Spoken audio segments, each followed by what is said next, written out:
안토니는 마음속에서 계속되는 무시할 수 없는 속삭임 때문에 마치 보이지 않는 실에 이끌리듯 그곳에 가야 한다는 강렬한 느낌을 받았습니다. 그것은 이성적인 판단이라기보다는 영혼의 끌림에 가까웠습니다. 그것은 단순한 충동이 아니었습니다. 안토니는 2년 동안 할아버지의 농가 란치에 발을 들이지 않았었습니다. 그곳은 그의 기억 속에서 잊힌 땅이었고 무성한 잡초와 무거운 침묵 속에 방치된 재산이었습니다. 하지만 그날 아침 설명할 수 없는 무언가가 그를 그곳으로 이끌었습니다. 그는 아무것도, 그 어떤 변화도 기대하지 않고 무감각하게 운전해 갔습니다. 뜨거운 태양 아래 먼지 낀 도로를 달리며 그는 단지 과거의 유령을 마주할 것이라 생각했습니다. 하지만 그가 그곳에서 발견한 것은 그의 현실을, 그가 알고 있던 모든 세계를 산산조각 냈습니다. 그의 눈에 들어온 것은 옥수수밭의 흙 속에 있는 여자와 나무 그늘 아래 마차 와고내어 있는 새 아기였습니다. 그리고 그 아이들의 눈, 그들의 턱, 그것은 부정할 수 없는 그의 피였습니다. 그리고 그들을 키우고 있는 여자가 있었습니다.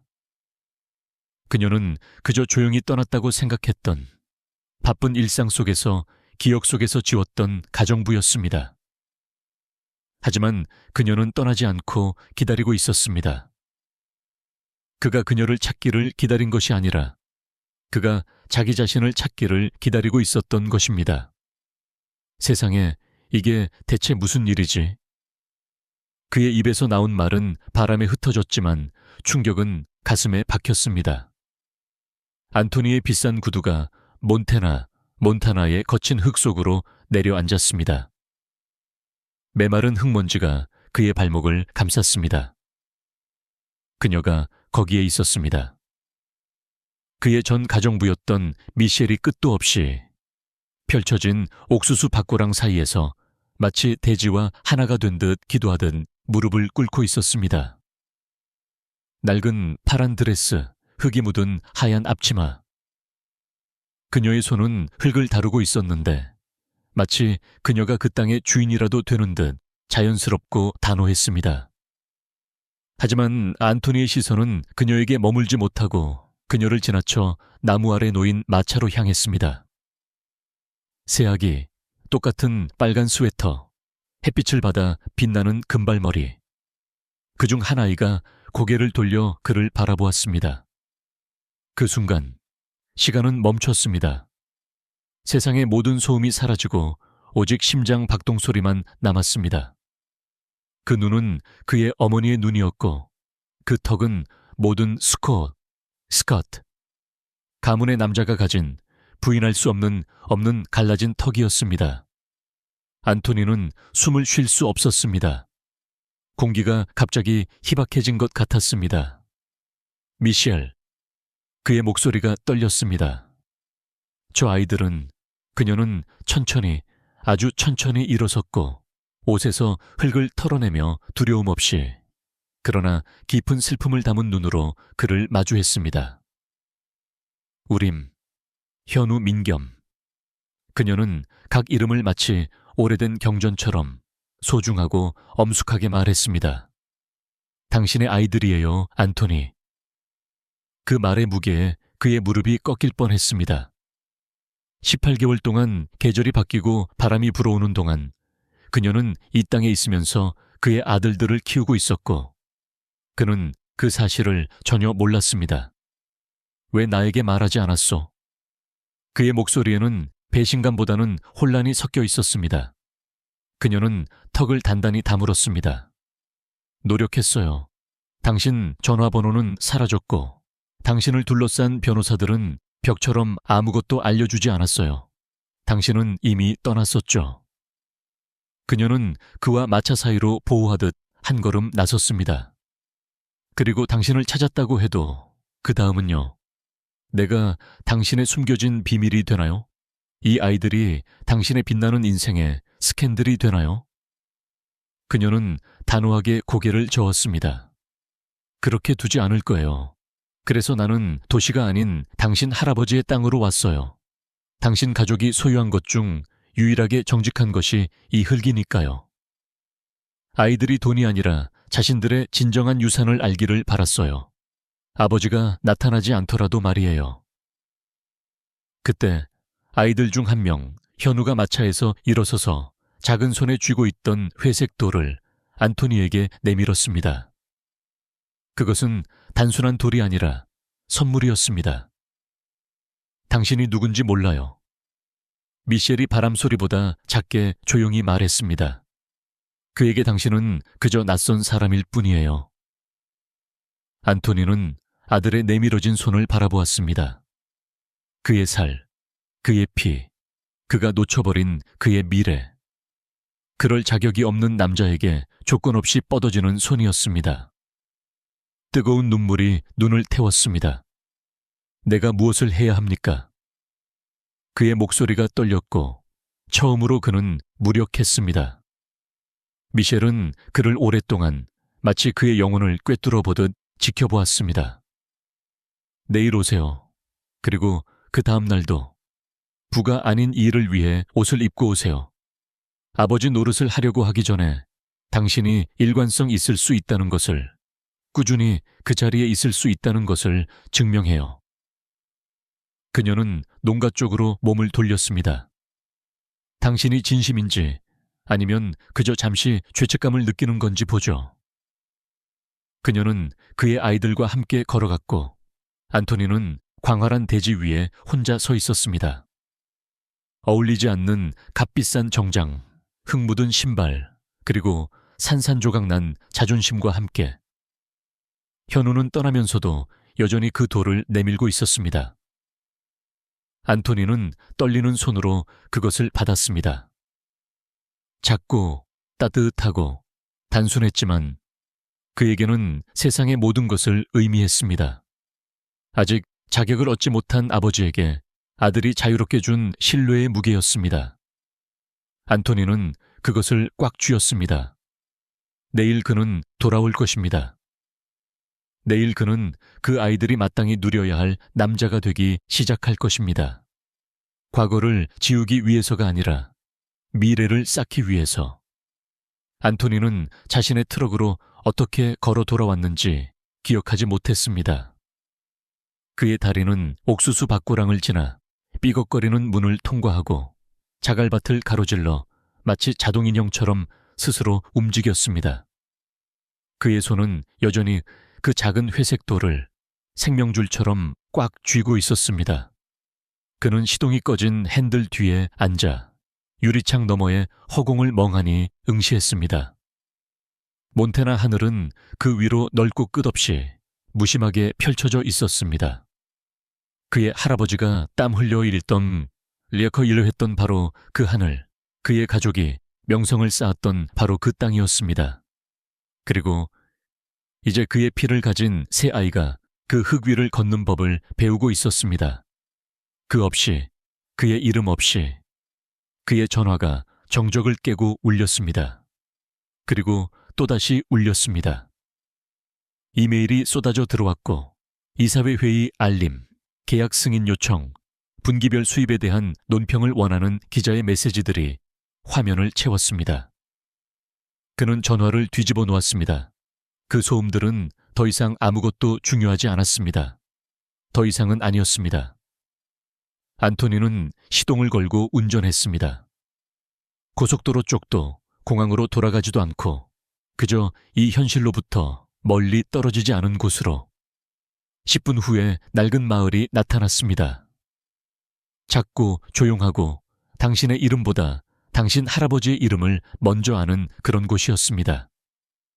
그는 모텔을 발견했습니다. 페인트 칠을 하고 있는 넌 간판이 깜빡이는 마운틴뷰 인 마운틴뷰 인. 그의 아버지가 젊었을 때부터 시간이 멈춘 듯 변하지 않은 모습이었습니다. 안토니는 차를 세웠습니다. 카운터의 여자는 잡지에서 고개를 들었습니다. 회색 머리, 주름진 눈가에 어린 친절한 눈. 그녀는 잠시 그를 찡그려 바라보더니 기억의 안개를 걷어내고 웃었습니다. 세상에, 안토니 스콧. 내 아버지가 돌아가신 후로 본 적이 없구나. 무슨 일로 돌아왔니? 안토니는 입을 열었다가 다시 닫았습니다. 무슨 말을 할 수 있을까요? 방금 내가 전혀 몰랐던 새 아들이 있다는 것을 알았다고.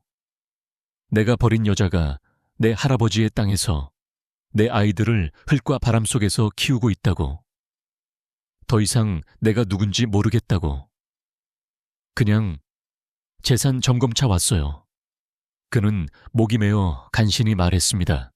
그녀는 그에게 열쇠를 건네주었습니다. 묵직한 진짜 금속 열쇠. 구식이었습니다. 6호실. 내 할아버지가 생각할 시간이 필요할 때 빌리던 바로 그 방기지. 안토니는 그가 생각할 시간이 필요하다는 것을 그녀가 어떻게 알았는지 묻지 않고 그것을 받았습니다. 작은 마을은 말하지 않아도 모든 것을 기억합니다. 방에서는 소나무 청소용품과 오래된 나무 냄새가 났습니다. 구석에서 라디에이터가 규칙적으로 윙윙거렸습니다. 그가 앉자 침대가 낡은 스프링 소리를 내며 삐걱거렸습니다. 그는 지갑을 꺼냈습니다.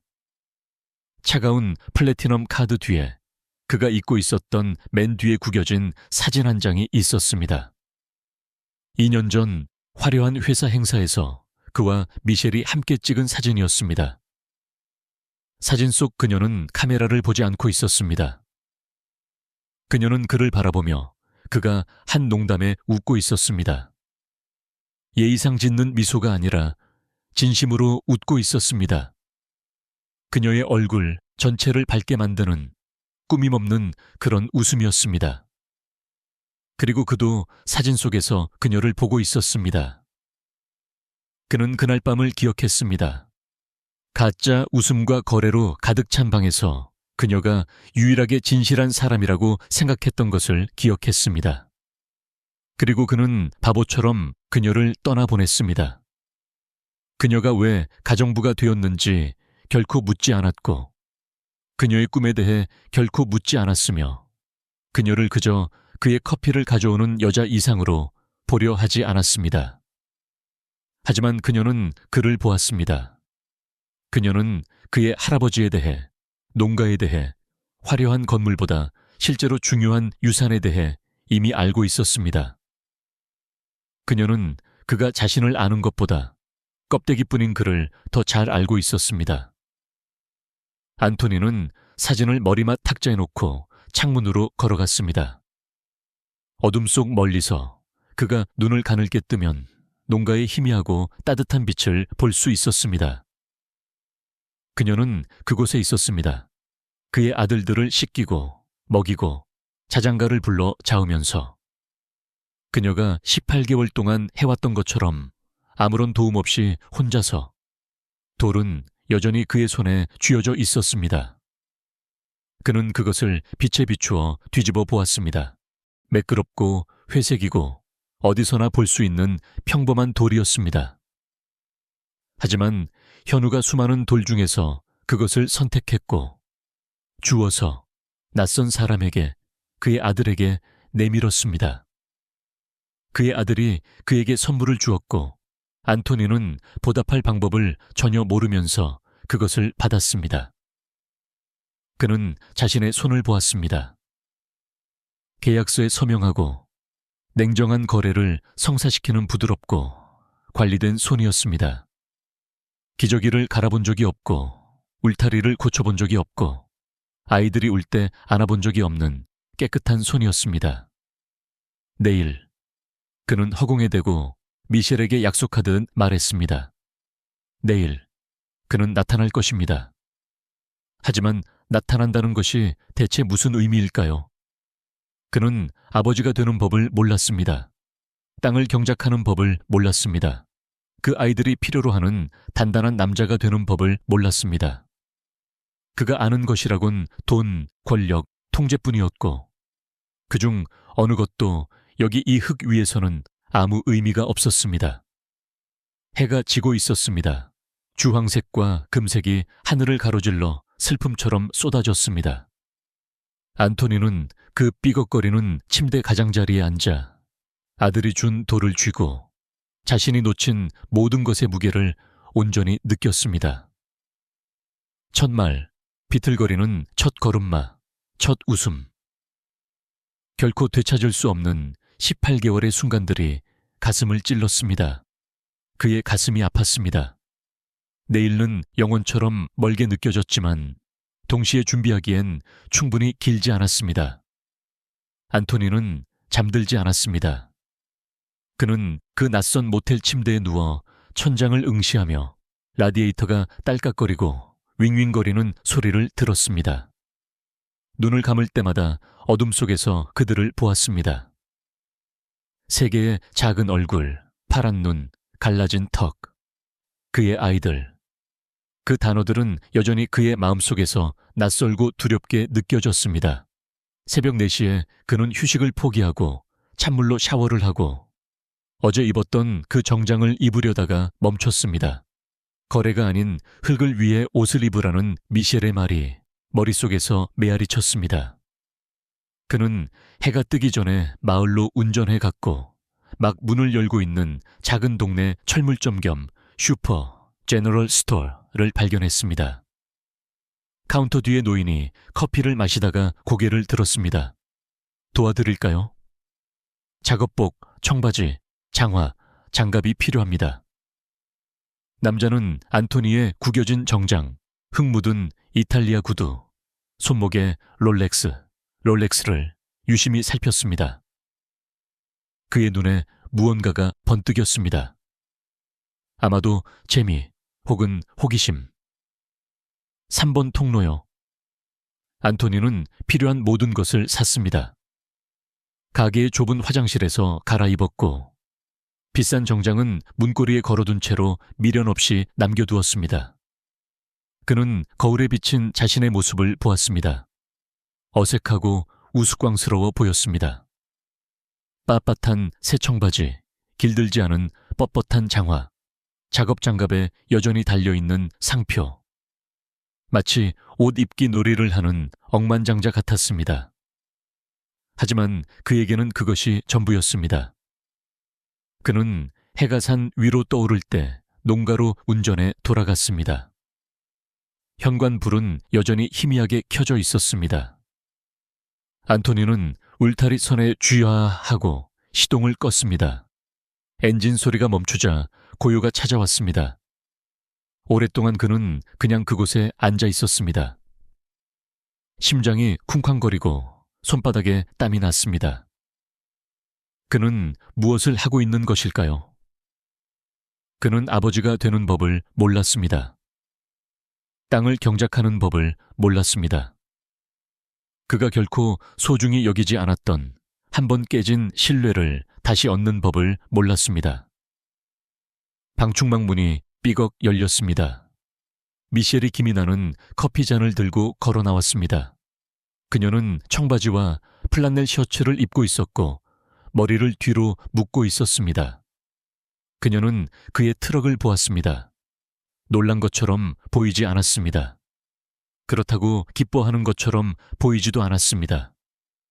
안토니는 차에서 내려 울타리로 걸어갔고 그곳에 멈춰 서서 심판을 기다리듯 서 있었습니다.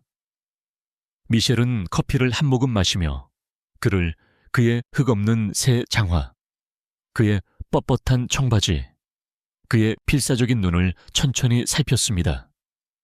돌아왔군요. 그러겠다고 말했습니다. 남자들은 많은 것을 말하죠. 그 말은 날카로웠고 사실이었기 때문에 더욱 따끔거렸습니다.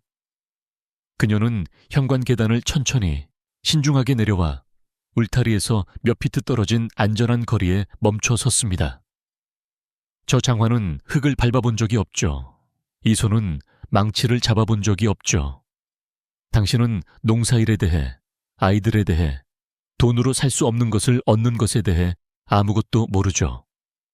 안토니는 마른 침을 꿀꺽 삼켰습니다. 맞습니다. 몰라요. 미셸의 눈은 그의 얼굴을 훑으며 진실을 찾고 있었습니다. 그가 무엇을 찾고 있는지 그는 몰랐습니다. 그럼 왜 여기에 있나요? 그 질문은 차가운 아침 공기 중에 매달렸습니다. 안토니는 그가 줄 수 있는 모든 대답을 생각했습니다. 죄책감, 의무, 유산. 하지만 오직 하나만이 진실로 느껴졌습니다.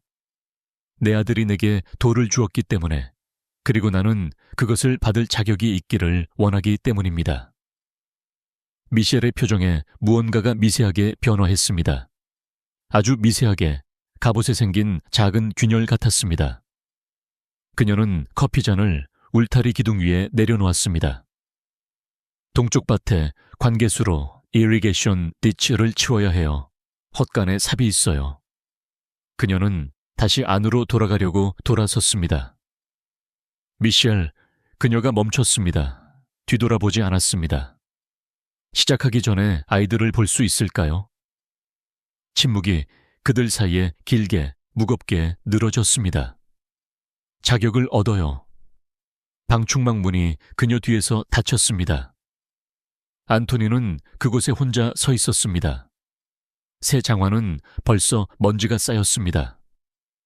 그는 헛간 쪽을 바라보았습니다. 그리고 그는 한 걸음씩 걷기 시작했습니다. 신뢰가 쌓이는 방식 그대로, 느리지만 확실하게. 삽은 그가 예상했던 것보다 훨씬 무거웠습니다. 안토니는 거친 나무 손잡이를 움켜쥐고 그것을 굳은 흙 속에 박았습니다. 10분 후에 그의 팔이 욱신거렸습니다. 30분 후에는 근육이 타는 듯 했습니다.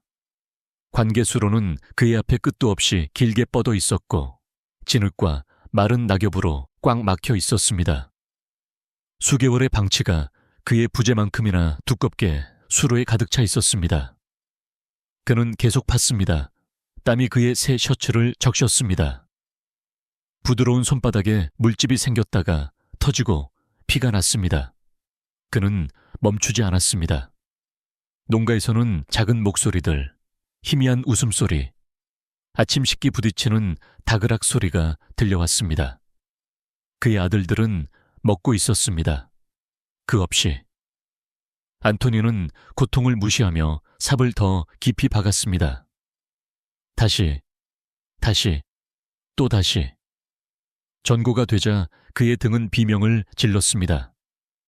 그의 손은 벗겨진 생고기 같았습니다. 수로는 겨우 절반만 치워져 있었습니다. 그는 거칠게 숨을 쉬며 그곳에 서서 자신의 초라한 작업을 바라보았습니다. 유능한 기업 변호사라면 이것을 1시간 만에 끝냈을 것입니다. 진짜 농부라면 그보다 짧은 시간에 해냈을 것입니다. 하지만 억만장자 안토니 스콧은 수로 하나도 제대로 치울 수 없었습니다. 방충망 문이 삐걱거렸습니다. 그는 고개를 들었습니다. 미셸이 그에게로 걸어왔습니다. 이번에는 커피가 아니라 수통과 작은 수건이었습니다. 그녀는 수로 가장자리에 멈춰 서서 그의 더딘 진행 상황을 보고 피투성이가 된 그의 손을 보았습니다. 피가 나네요. 압니다. 그녀는 그에게 수통을 건네주었습니다. 그는 허겁지겁 마셨습니다. 물이 그렇게 달고 맛있었던 적은 없었습니다. 그것들을 감싸야 해요. 괜찮습니다. 고집이 세군요. 노력하고 있습니다. 그녀의 눈에 무언가가 번뜩였습니다.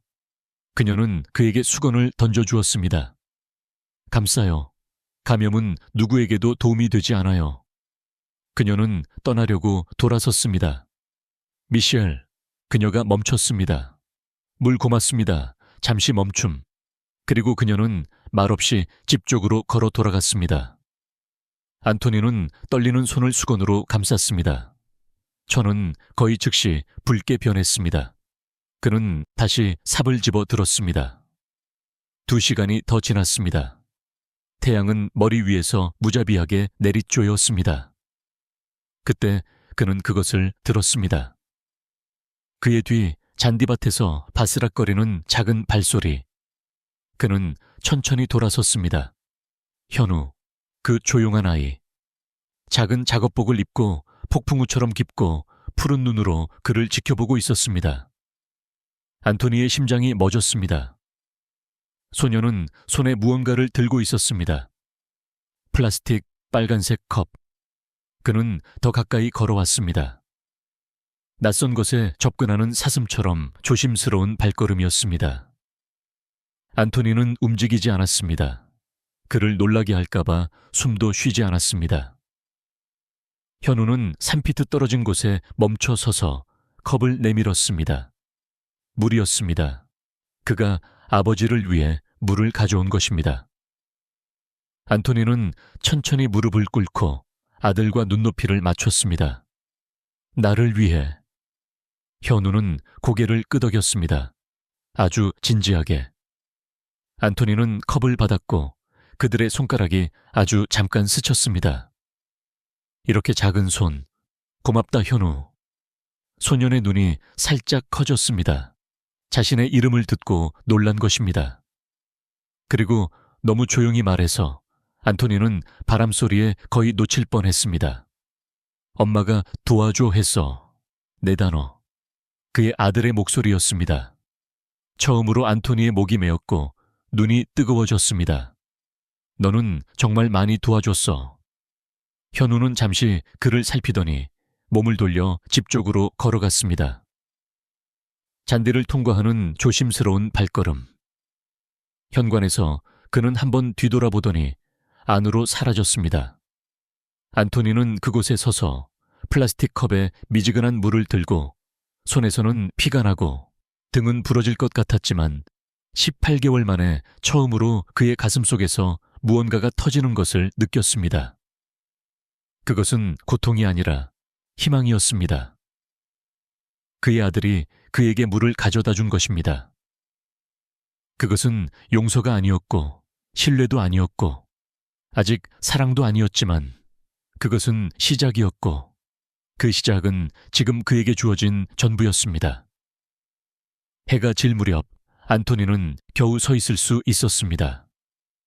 그의 등은 굳었고 손은 욱신거렸습니다. 수로는 마침내 깨끗해졌고 물이 맑게 흐르기 시작했습니다. 작은 승리였지만 그의 몸은 그 대가를 치렀습니다. 그는 삽을 헛간에 돌려놓고 희미한 불빛 속에서 잠시 서 있었습니다. 톱밥 냄새, 오래된 나무, 벽에 못에 걸린 낡은 연장들, 그의 할아버지가 박았을 못들이었습니다. 여기 있는 모든 것은 역사를 가지고 있었습니다. 그를 제외하고 모든 것이. 그는 트럭 쪽으로 걸어갔습니다. 아주 느린 걸음이었습니다. 한 걸음 한 걸음이 이전보다 더 아팠습니다. 농가 창문은 따뜻한 주황색 빛으로 빛나고 있었고 그 빛은 저녁 어스름 속으로 쏟아져 나왔습니다. 유리 너머로 그는 그들을 볼 수 있었습니다.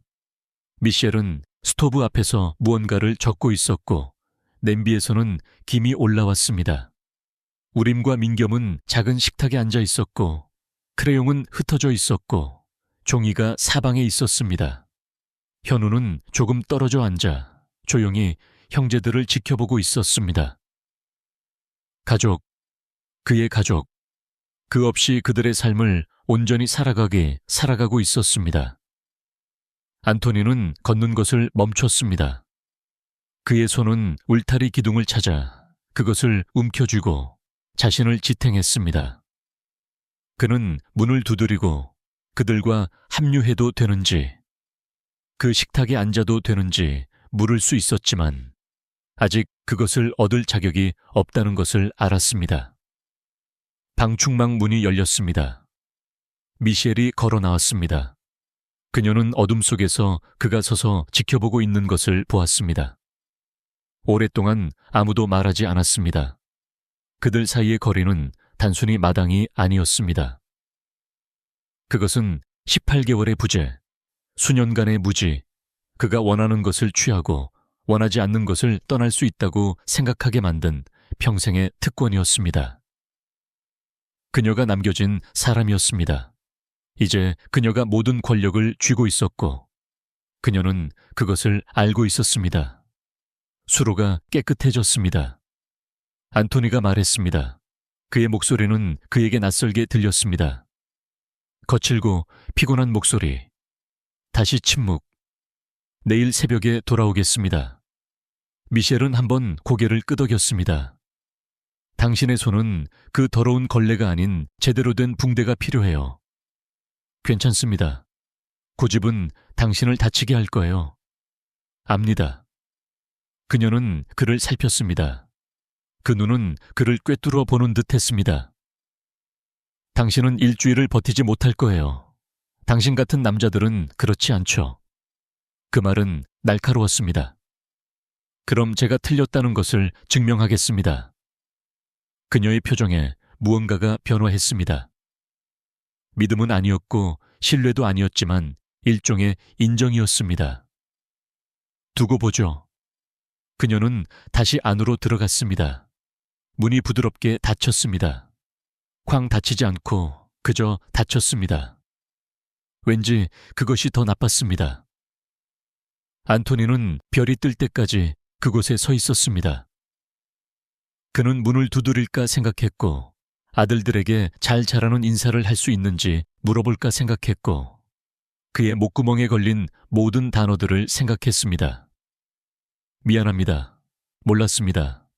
더 잘하고 싶습니다. 하지만 말은 값쌌습니다. 그는 평생을 약속, 계약, 거래, 그리고 아무 의미 없는 악수를 하면서 보냈습니다. 미셸은 그의 말이 필요하지 않았습니다. 그녀는 그의 존재가 필요했습니다.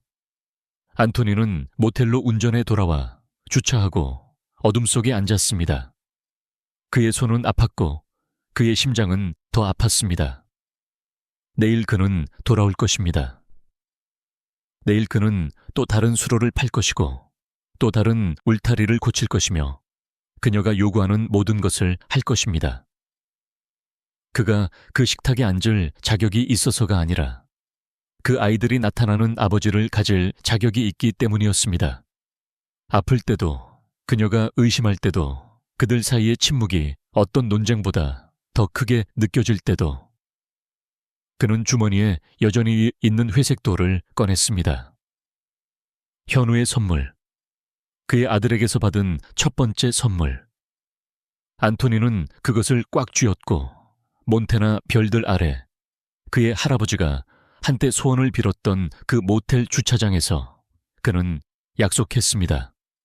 미셸에게도 심지어 아이들에게도 아닌 자기 자신에게 그는 이것을 얻거나 노력하다 죽을 것이라고. 사흘이 지났습니다. 안토니는 매일 아침 새벽에 나타나 그의 몸이 비명을 지를 때까지 일했고 해가 질 때 떠났습니다. 그는 울타리 기둥을 고치고 가시덤불을 치우고 물을 길었습니다. 미셸이 헛간 문 옆에 메모지에 써놓은 일들이었습니다. 대화도 없었고 함께 식사도 없었으며 아들들과 시간도 없었고 그저 일과 거리뿐이었습니다. 나흘째 아침 안토니는 일찍 도착했습니다. 너무 일찍이었습니다. 해가 아직 지평선을 깨지 못했습니다. 그는 조용히 주차하고 그날의 목록을 확인하기 위해 헛간 쪽으로 걸어갔습니다. 그때 그는 그것을 들었습니다. 열린 부엌 창문으로 흘러나오는 농가 안의 소리, 흐느껴 우는 소리. 아이가 아니었습니다. 미셸이었습니다. 안토니는 얼어붙었습니다. 그는 떠나야 한다는 것을 알았습니다. 그녀에게 사생활을 주고 못 들은 척해야 한다는 것을. 하지만 그의 발은 움직이지 않았습니다. 그녀의 목소리가 깨진 포효처럼 창문을 통해 나왔습니다. 더 이상 혼자 할 수 없어요. 없어요, 주님. 할 수 없어요. 침묵. 그리고 더 많은 말들이 이어졌습니다. 나는 강했어요. 나는 충실했어요. 내가 아는 한 최선을 다해 아이들을 키웠어요. 하지만 지쳤어요. 너무 지쳤어요. 안토니의 가슴이 찢어지듯 조여왔습니다. 그리고 이제 그가 여기에 있어요. 그가 머무를지 모르겠어요. 내가 그를 믿을 수 있을지 모르겠어요. 그를 멀리 두는 것이 아이들을 보호하는 것인지, 아니면 벌 주는 것인지 모르겠어요. 그녀가 손으로 입을 막고 있는 듯한 억눌린 흐느낌. 그가 다시 떠나면 어쩌죠? 그가 지루해하면 어쩌죠? 그가 우리가 문제 삼을 가치가 없다고 결정하면 어쩌죠? 안토니는 뒷걸음질 쳤습니다. 그의 장화가 자갈을 밟았습니다. 우는 소리가 멈췄습니다. 그는 빠르고 조용히 헛간 쪽으로 돌아갔습니다. 그의 심장은 죄책감으로 쿵쾅거렸습니다. 그녀는 두려워하고 있었습니다. 화난 것이 아니었고 씁쓸한 것도 아니었고 그가 떠나는 것을, 그가 그들의 마음을 아프게 하는 것을 두려워하고 있었습니다.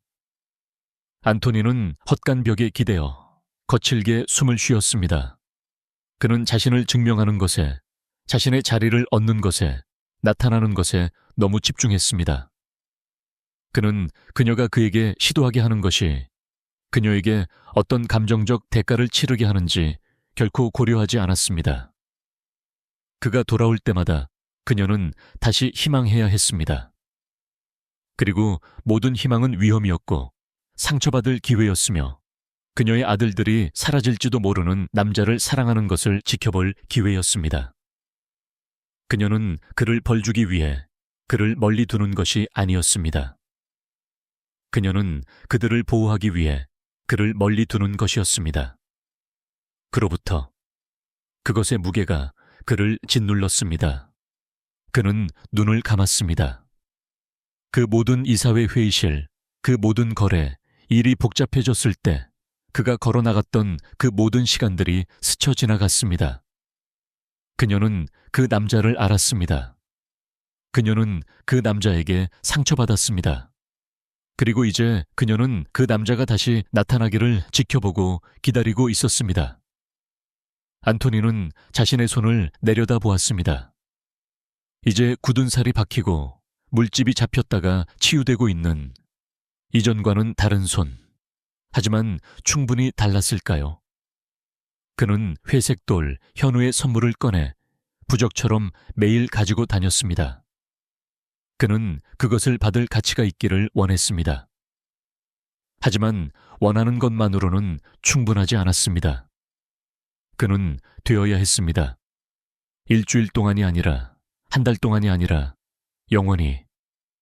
해가 산 위로 솟아올랐고 빛이 땅을 가로질러 쏟아졌습니다. 농가 안에서 그는 움직임을 들었습니다. 미셸이 스스로를 추스르고 다시 강해지고 있었습니다. 그것이 그녀가 매일 했던 일이었기 때문입니다. 혼자서. 안토니는 똑바로 서서 얼굴을 닦았습니다. 그는 자신이 들은 것을 언급하지 않을 것이고 그녀를 당황하게 하지 않을 것이며 그녀의 취약점을 그녀에게 불리하게 이용하지 않을 것입니다.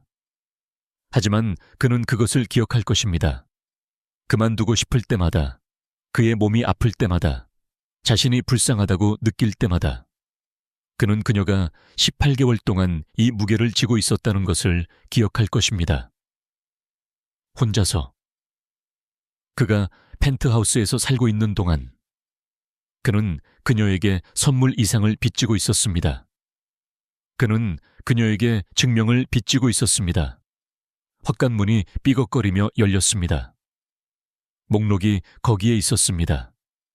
새로운 일들. 그는 일에 착수했습니다. 2주가 지났고 안토니의 손은 굳어졌습니다. 그의 몸은 적응했습니다. 이제 일이 더 쉬워졌습니다. 하지만 그보다 더 무언가가 변화했습니다. 작은 것들, 현우가 매일 오후 그에게 물을 가져다 주는 것, 우림이 현관에서 손을 흔드는 것, 민겸이 한 번은 호기심에 그에게 아장가장 걸어왔다가 미셸이 그를 안아 올리는 것, 실타래처럼 하나씩 쌓이는 작은 다리들이었습니다. 그날 아침 안토니는 닭장을 수리하고 있었는데 자갈 위로 타이어 소리를 들었습니다. 그의 트럭이 아니었습니다. 다른 무엇인가였습니다. 그는 똑바로 서서 얼굴에 땀을 닦았습니다. 검은색 메르세데스 길가 진입로를 따라 올라왔습니다. 윤이 나고 값비싸고 이 소박한 장소와 격렬하게 어울리지 않았습니다. 그의 속이 울렁거렸습니다. 그는 그 차를 알았습니다. 문이 열렸습니다. 엘레노어가 걸어 나왔습니다. 그의 어머니, 72세, 은발은 완벽하게 손질되었고 목에는 진주가 걸려 있었으며 눈은 깨진 유리처럼 날카로웠습니다. 그녀는 농가를 자신 아래의 것으로 여기는 듯이 오만하게 살폈습니다. 그녀에게는 그랬으니까요. 그리고 그녀는 안토니를 보았고 그녀의 표정은 일그러졌습니다. 세상에 그녀의 목소리가 마당을 가로질러 울려 퍼졌습니다. 사실이군요. 안토니는 망치를 내려놓고 천천히 그녀에게 걸어갔습니다. 어머니, 여기서 뭘 하시는 겁니까? 내가 여기서 뭘 하냐고. 그녀는 차갑고 부서질 듯이 웃었습니다. 내 비서가 네가 3주간의 회의를 취소하고 설명 없이 사라졌다고 말했어. 그래서 내가 전화를 걸고 질문을 했지. 네가 내 가정부와 새 사생아들과 함께 농부놀이를 하고 있는 것이 이곳에서 목격되었다는 것을 알았을 때 내 공포를 상상해 보렴. 그 단어는 뺨을 때리는 것 같았습니다. 그들을 그렇게 부르지 마세요. 엘레노어의 눈이 가늘어졌습니다. 너 미쳤니, 안토니? 내 명성, 내 유산, 내 아버지가 쌓은 모든 것. 그런데 너는 그 여자와 함께 이 흙 속에 있니? 방충망 문이 열렸습니다. 미셸이 걸어 나왔습니다. 그녀는 차 소리를 들었고 목소리를 들었습니다. 그녀는 현관에 서서 여전히 경계했습니다. 엘레노어가 그녀 쪽으로 돌아섰습니다. 너, 그 단어는 독을 흘렸습니다. 네가 무슨 게임을 하고 있는지 모르겠지만 오늘 끝이야. 안토니가 그들 사이에 끼어들었습니다. 어머니, 그만하세요. 엘레노어는 그를 무시했습니다. 그녀의 눈은 미셸에게 고정되었습니다. 얼마를 원해? 내 가격을 말해. 내가 지금 당장 수표를 써줄게.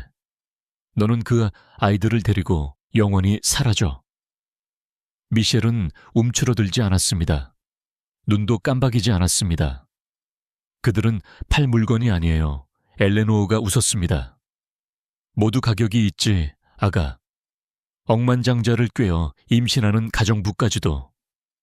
안토니의 피가 차가워졌습니다. 충분합니다. 그래? 엘레노어가 그에게 돌아섰습니다. 네, 아버지가 남긴 모든 것을 버리는 이유가 뭐야? 다리를 벌리고 운이 좋았던 어떤 여자 때문이니? 어머니, 안 돼요. 엘레노어의 침착함이 깨졌습니다. 나는 네가 네 아버지의 유산을 이 스캔들 때문에 버리게 두지 않을 거야. 그 아이들은 결코 스콧 가문이 되지 않을 거야. 절대로. 내가 그렇게 만들 거야. 변호사, 법원, 무엇이든 필요하다면. 침묵. 그리고 미셸 뒤에서 소리가 났습니다. 작은 발소리. 현우가 문간에 나타났습니다. 그 파란 눈. 놀라고 혼란스러워하고 겁먹은 눈이었습니다. 그가 모든 것을 들었습니다. 엘레노어는 그를 보았습니다. 그 눈을 보았습니다. 그녀가 거부하는 아이에게서 그녀 자신의 어머니의 눈이 그녀를 되돌아보고 있었습니다. 무언가가 그녀의 얼굴에 번뜩였습니다. 순식간에 사라졌습니다. 차에 타 안토니. 지금 당장. 완전히 망가지기 전에. 안토니는 그의 어머니를 보았고 미셸을 보았고 문간에 서서 방금 자신을 스캔들이라고 불렀던 여자를 바라보는 현우를 보았습니다. 그의 아들, 그의 피, 그가 가치 없다고 들었습니다. 안토니 안에 무언가가 깨졌습니다. 그의 심장이 아니라 그의 침묵이었습니다.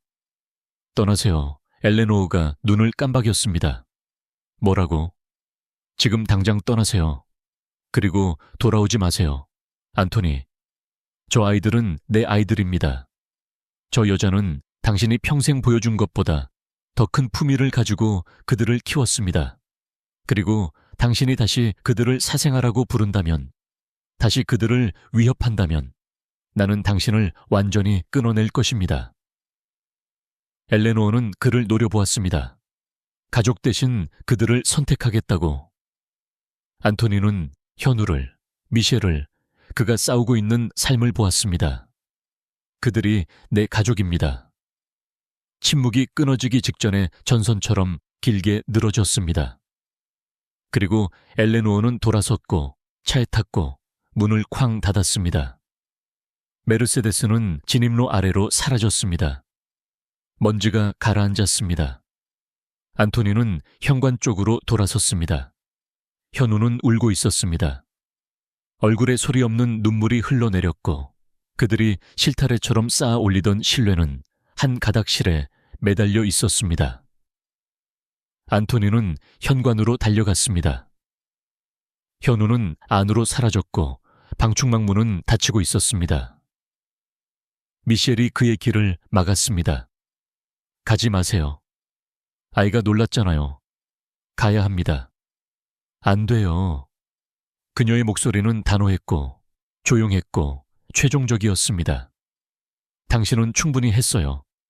그 말은 엘레노어의 말보다 더 깊이 배었습니다. 미셸, 어머니가 올 줄 몰랐습니다. 초대하지 않았습니다. 절대 그러지 않았을 겁니다. 하지만 왔죠. 미셸의 눈은 젖어 있었습니다.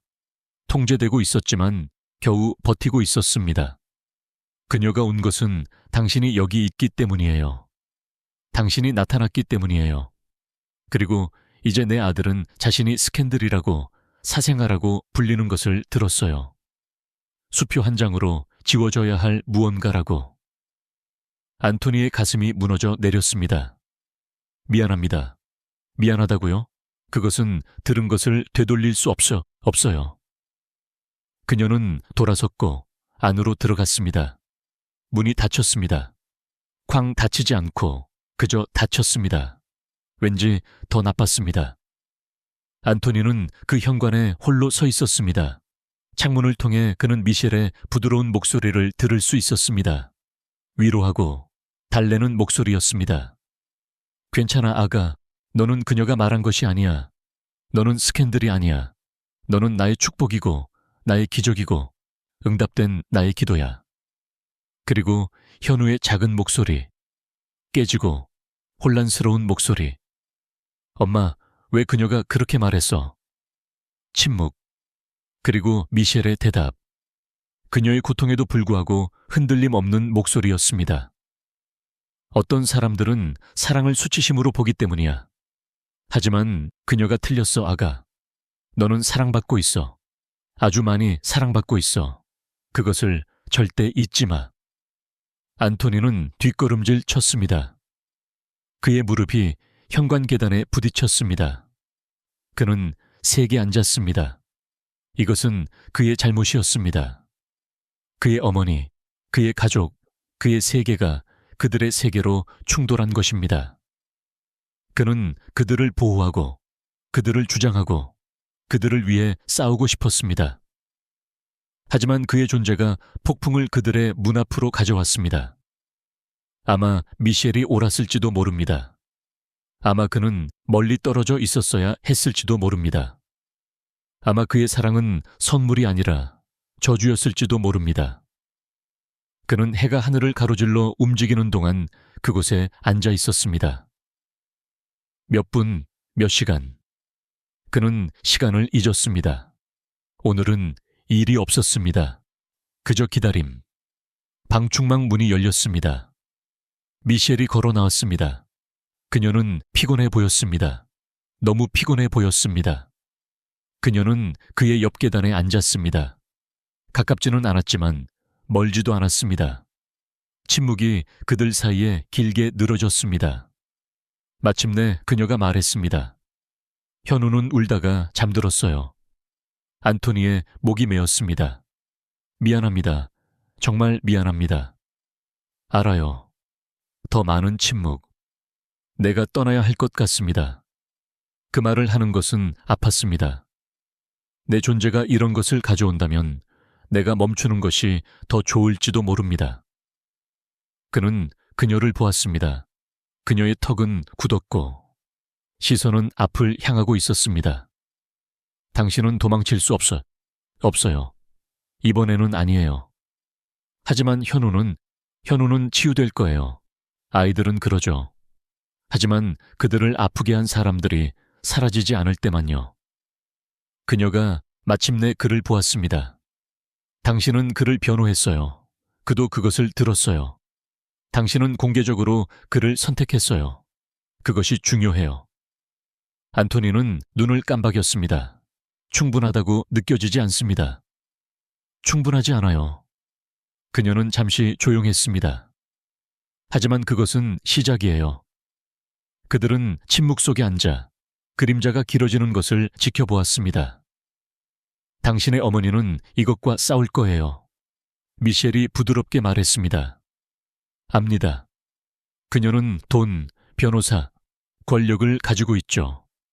나도 더 많은 것을 가지고 있습니다. 미셸은 고개를 저었습니다. 이것은 돈 문제가 아니에요, 안토니. 이것은 의지 문제예요. 당신이 얼마나 오래 지치지 않을 수 있을까요? 소송이 당신을 얼마나 오래 고갈시키기 전에, 당신의 명성이 너무 많이 손상되기 전에. 그는 그녀를 마주 보았습니다. 나는 그들을 떠나지 않을 겁니다. 말뿐이네요. 나는 당신이 증명이 필요하다는 것을 압니다. 나는 증명 이상이 필요해요. 그녀의 목소리가 갈라졌습니다. 아주 미세하게. 나는 정말 힘들 때 당신이 다시 사라지지 않을 것이라는 것을 알아야 해요. 그는 그것에 대해 대답할 수 없었습니다. 왜냐하면 그는 시험받은 적이 없었기 때문입니다. 실제로 지금 전까지는 해가 지고 주황색과 보라색이 하늘을 가로질러 번졌습니다. 미셸이 일어섰습니다. 현우가 잠들기 전에 당신에 대해 물었어요. 안토니가 고개를 들었습니다. 뭐라고 했나요? 그녀는 문에서 잠시 멈췄습니다. 그는 당신이 내일 다시 올 것인지 물었어요. 그리고 그녀는 안으로 들어갔습니다. 안토니는 어둠이 그를 감싸는 동안 그곳에 앉아 있었습니다. 그의 아들은 그가 돌아올 것인지 물었습니다. 모든 것 후에, 상처 후에 그는 여전히 알고 싶어 했습니다. 안토니는 회색 돌을 꺼내 꽉 쥐었습니다.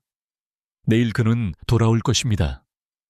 내일, 그리고 그들이 믿을 때까지 매일. 안토니는 새벽 전에 돌아왔습니다. 그는 트럭에 앉아 기다렸고 기도했습니다. 그가 교회에서 배운 기도가 아니라 연습된 말과 세련된 구절이 아니라 그냥 대화였습니다. 제발 내가 충분하기를, 내가 더 나아지기를. 해가 떴습니다. 방충망 문이 열렸습니다. 미셸이 걸어나와 그의 트럭을 보더니 한번 고개를 끄덕였습니다. 허락이었습니다. 그는 차에서 내려 헛간으로 걸어갔고 목록을 발견했습니다. 남쪽 울타리 고치기, 현관 난간, 페인트 칠하기, 장작 쌓기. 그는 일에 착수했습니다. 1시간이 지났습니다. 그때 그는 그것을 들었습니다. 작은 발소리, 잔디가 밟히는 소리. 그는 돌아섰습니다. 현우가 작업복을 입고 그곳에 서 있었습니다. 그 파란 눈은 무언가 새로운 것으로 안토니를 살피고 있었습니다. 조심, 두려움. 안토니는 망치를 내려놓고 흙 속에 무릎을 꿇었습니다. 이봐, 친구. 현우는 움직이지 않았습니다. 침묵이 길게 늘어졌습니다. 그리고 아침처럼 부드럽게. 아저씨가 돌아왔어. 안토니의 심장이 갈라졌습니다. 나는 항상 돌아올 거야. 현우는 이것을 숙고했습니다. 그의 작은 얼굴은 진지했고 생각하고 있었습니다. 그 못된 아줌마는 아저씨 엄마야. 안토니는 침을 꿀꺽 삼켰습니다. 그래, 왜 나쁜 말을 했어? 어떻게 아이에게 증오를 설명할까요? 어떻게 피가 사랑을 보장하지 않는다는 것을, 돈이 마음을 독살할 수 있다는 것을 설명할까요? 안토니는 진실을 선택했습니다. 그녀는 두려워. 그녀가 이해하지 못하는 것들을 두려워해. 현우가 찡그렸습니다. 나를 두려워해. 내가 너를 얼마나 사랑하는지 두려워하는 거야. 그 말은 안토니가 멈출 새도 없이 나왔습니다. 현우의 눈이 커졌습니다. 침묵. 그리고 소녀는 예상치 못한 행동을 했습니다. 그는 앞으로 걸어왔습니다. 느린 걸음. 조심스럽게. 그는 안토니 바로 앞 멈춰 섰습니다. 작은 손을 뻗어 안토니의 뺨에 올려놓았습니다. 부드럽게, 호기심 가득하게, 시험하듯이. 안토니는 숨을 멈췄습니다. 아저씨는 그녀처럼 못되지 않아. 현우가 속삭였습니다. 눈물 한 방울이 안토니의 얼굴을 타고 흘러내렸고 또 다른 눈물. 아니, 나는 그렇지 않아. 현우는 만족한 듯 고개를 끄덕였습니다. 그리고 그는 몸을 돌려 집 쪽으로 걸어갔습니다. 반쯤 왔어. 그는 뒤돌아보았습니다. 울타리 고칠 거야? 안토니는 얼굴을 닦고 웃었습니다. 그래, 울타리를 고치고 있어. 현우는 작은 고개를 끄덕였습니다. 승인. 그리고 그는 안으로 사라졌습니다. 안토니는 흙 속에 무릎을 꿇고 서 있었고 손은 떨렸습니다. 그의 아들이 그의 얼굴을 만졌습니다. 그의 아들이 다시 신뢰하기로 선택했습니다. 모든 것 후에 그 순간의 선물은 엄청났습니다. 그는 일어섰고 망치를 집어들고 다시 일에 착수했습니다. 정고 무렵 미셸이 나왔습니다. 그녀는 그를 지켜보며 현관에 서 있었습니다. 그는 그녀의 시선을 느낄 수 있었습니다. 마침내 그녀는 그에게로 걸어와 몇 피트 떨어진 곳에 멈춰 섰습니다. 현우가 당신이 한 말을 내게 말했어요. 안토니는 잠시 멈췄습니다. 진심이었습니다. 알아요. 그녀는 조용했습니다. 저녁 식사는 6시예요. 원하시면. 안토니가 고개를 들었습니다. 그녀의 눈은 경계하고 있었습니다. 조심스러웠지만 이제 거기에 다른 무언가가 살고 있었습니다. 가장 작은 믿음의 씨앗. 정말 그러고 싶습니다. 그녀는 고개를 끄덕이고 돌아섰습니다. 미셸, 그녀가 멈췄습니다. 또 다른 기회를 주셔서 고맙습니다. 그녀는 그를 돌아보았습니다. 그 눈은 모든 것을 보고 있었습니다. 아직 고마워하지 마세요. 그냥 낭비하지 마세요. 그녀는 안으로 걸어 들어갔습니다. 안토니는 망치를 손에 쥐고 마음이 가득 찬 채로 그곳에 서 있었습니다. 창문을 통해 지켜보던 식탁에서 그의 아들들과 함께하는 저녁 식사. 마침내 초대받았습니다. 그가 완전히 자격을 얻었기 때문이 아니라 그가 포기하지 않았기 때문에, 그가 머물렀기 때문에, 그가 안락함, 자존심, 그리고 그의 어머니의 승인 대신 그들을 선택했기 때문에 울타리는 기다릴 수 있었습니다. 오늘 밤 그는 그의 가족과 함께 식탁에 앉을 것이었습니다. 그리고 그것은 어떤 제국보다 더 가치 있었습니다. 6개월 후 안토니는 부엌 식탁에 앉아 있었습니다. 그가 창문을 통해 훔쳐보았던 바로 그 식탁이었습니다. 미셸이 3명을 위해 외롭게 차렸던 바로 그 식탁. 이제 5명을 위해 차려져 있었습니다. 우림은 그의 왼쪽에, 민겸은 그의 오른쪽에, 현우는 그의 맞은편에, 미셸은 그녀가 있어야 할 상석에 앉아 있었습니다. 그들은 손을 잡고 고개를 숙였습니다. 미셸의 목소리는 흔들림 없이 따뜻했습니다. 주님, 이 음식에 감사드립니다. 이 집에 감사드립니다. 흩어졌던 것을 함께 모아주셔서 감사드립니다. 아멘.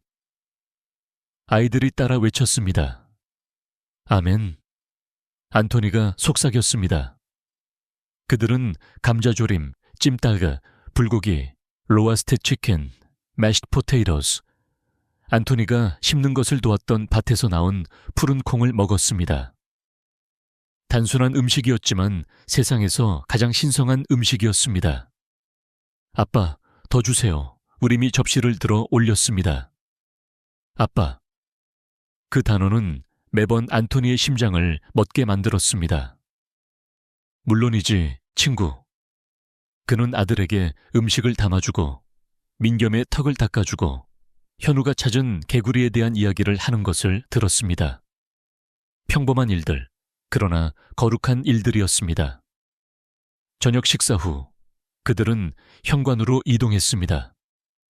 아이들은 마당에서 반딧불이를 쫓았고 그들의 웃음소리는 기도처럼 밤하늘로 떠올랐습니다. 안토니와 미셸은 오래된 흔들의자에 앉아 지켜보았습니다. 당신의 어머니가 또 전화했나요? 미셸이 조용히 말했습니다.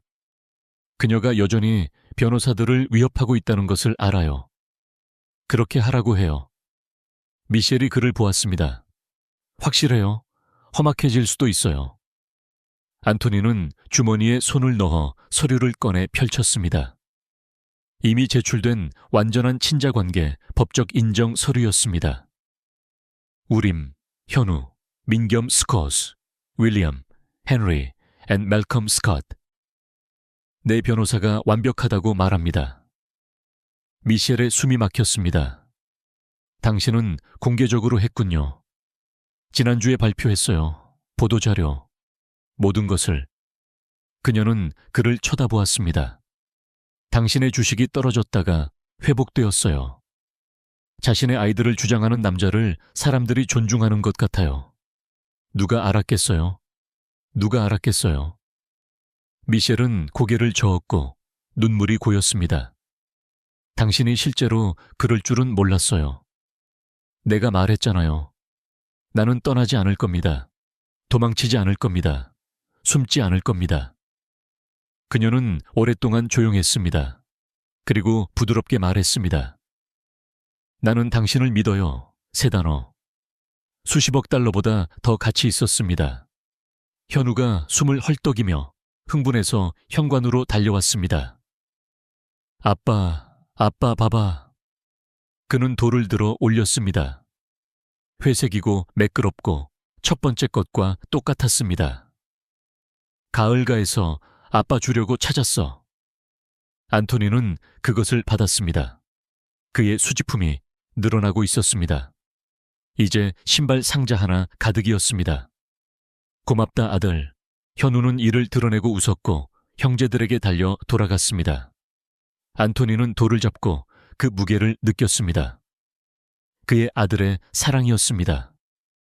그가 머물렀기 때문에, 그가 나타났기 때문에, 그가 거래보다 흙을, 재산보다 가족을, 자존심보다 존재를 선택했기 때문에 미셸이 손을 뻗어 그의 손을 잡았습니다. 그녀가 자발적으로 그를 만진 것은 처음이었습니다. 그는 그녀가 사라질까봐 꽉 잡았습니다. 있잖아요. 그녀가 부드럽게 말했습니다. 당신의 할아버지가 자랑스러워 하실 거예요. 안토니는 땅을, 밭을, 집을, 몬테나 별들 아래 반딧불이를 잡는 그의 아들들을 보았습니다. 나는 그가 당신을 자랑스러워 하실 거라고 생각합니다. 안토니가 대답했습니다. 당신이 이곳을 구했어요. 그들을 구했어요. 나를 구했어요. 그녀는 그의 손을 꽉 쥐었습니다. 우리는 서로를 구했어요. 해가 금색과 보라색으로 졌습니다. 그의 할아버지가 사랑했던 바로 그 하늘. 그의 증조 할아버지가 축복했던 바로 그 땅. 그리고 이제 새로운 뿌리가 자라고 있었습니다. 그들의 아버지를 아는 새 아이. 동반자를 찾은 여자. 자신의 영혼을 찾은 남자. 더 이상 억만장자가 아니었습니다. 그저 아버지. 그리고 그것이 중요한 유산의 전부였습니다.